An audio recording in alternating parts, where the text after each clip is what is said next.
44 minutes from disaster. The loud bang that crew and passengers hear is the 170-kilogram fan disc fracturing.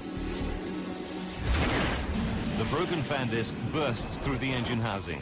The blast fractures a section of the number 2 hydraulic system. But in a piece of catastrophic bad luck, fragments also puncture lines in both remaining systems. Jim Wildey, a metallurgist by training, examines the fan disc, starting with the main fracture line where it broke apart. He spots something branching off it, a fatigue crack 13 millimeters long.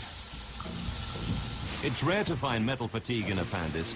These components are specifically designed to withstand the enormous rotational forces within the engine.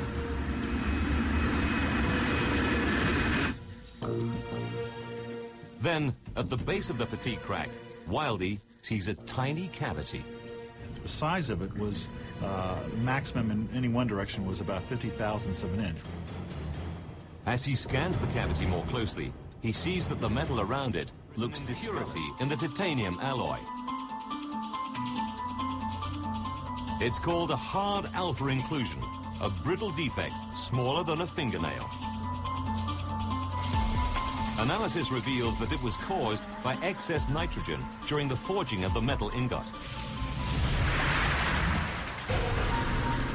The fan disc in the DC-10 was made from titanium that harbored a fatal hidden defect. As the DC-10's fan disc rotates at 3,800 RPM, the huge stresses initiate a minute crack in the defect.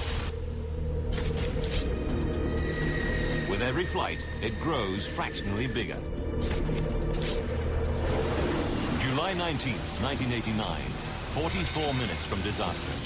The fan disc has been in service for 15,503 flights over 17 years. The crack reaches 13 millimeters in length. The faulty fan disc can no longer cope with the stresses imposed by its rotation. It shears in two. The damage it causes makes the DC-10 virtually